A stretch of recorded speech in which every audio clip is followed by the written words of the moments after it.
100 days of owning a PSVR 2, and today we're going to dive back in for that re-review on this. I just want to really express the pros and cons that I've picked up throughout this thing, those strengths and weaknesses that make it really something that you should either definitely be purchasing or maybe not. But that is what the purpose of this video is today, just to really dive in after having all of this time to truly experience a headset. And I know there are so many of you out there still on the fence about whether you should be purchasing one or not.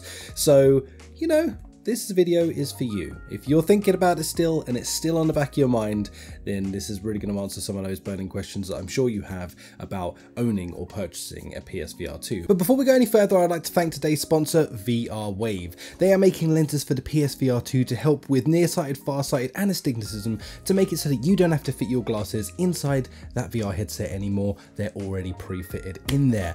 Much better, much more less likely to scratch the inside of your lenses. Now that is a big win. The magnetic design makes it so easy to switch out and play the game your way. So if you're switching out the headset for someone else, you can pop those lenses off easy peasy. They also have blue light filters and anti-glare options to reduce on your eye strain. They also have worldwide shipping. Just go to vrwave.store and you'll be able to check that out. I will have that linked in the description and of course the pinned comment as well, to make it nice and easy for you to find them. They also do have things like halo straps and face covers as well, so make sure you check it out if you're looking for any other accessories. And of course, without further ado, let's dive back into the video. Was it worth the money? Well, of course, that is a very relevant question, as it's not a cheap expense. This is like 500 quid to be able to buy the headset itself. Then of course you have the cost of the PS5 on top of that, and really that's the crux of it. About £1,000 entry point into this if you don't already own a PS5.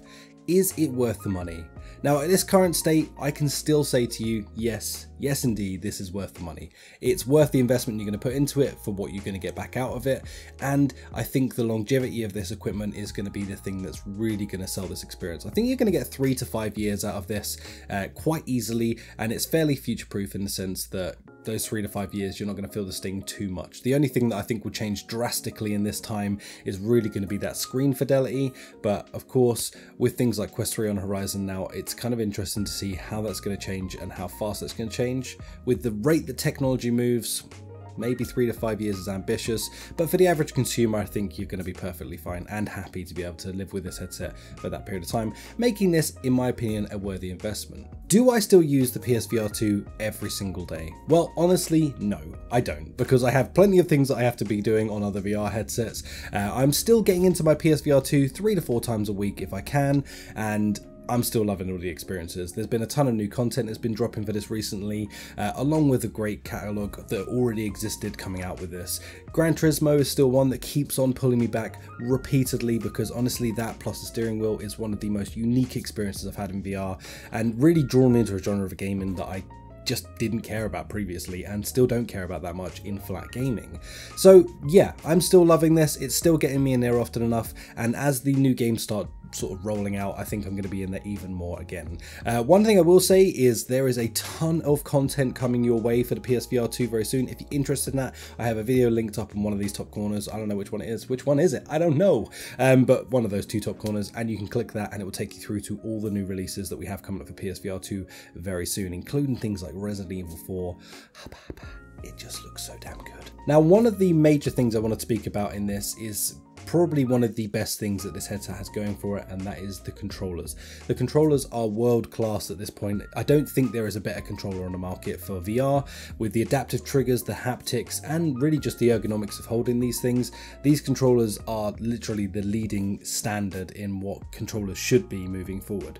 It's one of the things I think the Quest 3 is going to really kind of struggle with the most, is because once you've used a PSVR 2 controller, it's damn hard to go back to any other controllers. Those adaptive triggers truly do sell the experience, and they change it entirely for what you expect to come out of any game after. There's something so much more immersive about picking up a gun in VR and feeling that trigger and just feeling it, man. Oh my goodness, it sells the entire experience, and it's really one of the most winning points that comes with owning a PSVR 2. Now we dive into my little pros and cons section. Now there are some pros and cons to this headset for sure, and one of them, my first one in fact, crosses over into both a pro and a con, and that, my friends, is the wire. Now of course we're going to start off with the con side of this. The wire. It's a pain in the ass having to have a wire. I have got incredibly used to it. I mean, I've been used to have wired VR for a very long time as I started in PSVR, which is wired. I'm kind of used to just throwing it over my shoulder and being done with it. Of course, it's a pain in the bum to actually have that thing there, but you do get used to it and you get over it pretty quickly. The pros to having that wire there means high fidelity virtual reality. So if you're looking for a high-end experience, you absolutely can get that with the PS5, and that wire suddenly becomes less of a pain in the bum and more of a wow, I'm kind of glad it's there if I'm getting high fidelity VR. So that is definitely my pros and cons towards the wire. Next up on my cons is the docking station for the controllers. This thing just grinds my gears. Honestly, I paid for it, so I will damn well use it, but I would absolutely recommend that you go for a third-party option. I don't have any good recommendations for that because I simply haven't tried anything else out of stubbornness of having paid for it. But it's an absolute frustration. Trying to get those controllers in is not a big issue, but getting them in to actually make sure that they're charging is a frustration every single time. And I cannot tell you how many times I've picked up my controllers to find out one of them has run out of battery. And man, that just grinds my gears every single time. My next pro is the high fidelity gaming. Honestly, I've never experienced anything quite like it. It really outdoes even PSVR quite often with the way that it sort of dynamically foveated renders, which means like basically it's using the eye tracking to where you're looking, make that the highest point of like fidelity. It just looks incredible at that singular point, and of course to your eyes that's where you're looking, so you can't tell that it's fuzzy anywhere else, and it's just really kind of magic the way that works. And in doing so, it makes VR gaming just simply stunning, man. And I can't have that experience anywhere else currently, as much as I want to. But no, definitely one of the highest pros for this is that exact moment there where you get into something like Red Matter 2 and just your jaw just hits the ground. You have to wind that bad boy back in because you've been blown away. Now, games and experiences, I feel like the library is growing. I still really wish that they had done like a port for all PS1 games to come across to the PSVR 2. PSVR 1 games to come across to the PSVR 2. It would have been really a massive move for them, as of course when it comes to things like games, content is king, and right now somewhere like Meta or Steam really has that bigger library. I do think the PSVR 2 is growing pretty substantially, and I do think that in the future this is just going to keep on impressing us and getting better and better and better. Is it worth the early investment? Yeah, there's still something for everyone that exists within that library, and we are getting a steady flow of games dropping for it, so it's ever growing, and definitely that for me is no negative. It's just something to be aware of if you're buying into this.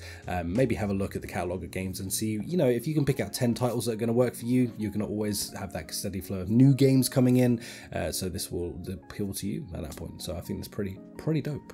And last up here is, would I still recommend that you purchase the PSVR 2? Well, I left off my last review of this when I initially got the headset with absolutely it's a no-brainer, and I still stand by that. If you own a PS5 already, this is an absolute no-brainer. Like, go purchase this. It will be the best £500 you spent. It will get you into VR. You'll get really experiences that you can't experience anywhere else. And honestly, it would change your life in the same way that it has for me. It's just a different way of gaming that you just can't replicate via flat gaming. And honestly, if it's your first VR experience, man, you are being spoiled, because you are in the world of just wow, and you have not had to go through what we've all had to go through getting to this point within virtual reality. So I definitely think it's a high recommend there. If you don't own a PS5 already, £1,000 to buy into it is damn expensive. But what I would say as the caveat to that is you do still have the PS5 for all of the cool things that does, as well as the PSVR 2 buying into those two things together. That is going to do it for this video. I hope I've helped some people out there make that choice or make the leap into PSVR 2. If you have any questions, feel free to ask away in the comments. I'll do my best to answer all of you the best I can. And yeah, if you have any other in-depth questions about the tech itself, that's all covered in my initial review for this. Again, that'll be located up there, so just go and check that video out, and it has all of like the real in-depth specs of things like the lenses, how it works, how the tracking works, controllers, blah, blah, blah, blah, blah, blah, talking about everything. So I think they're all the pros. Let's go. Catch you in the next one. Like, subscribe, peace out, bye.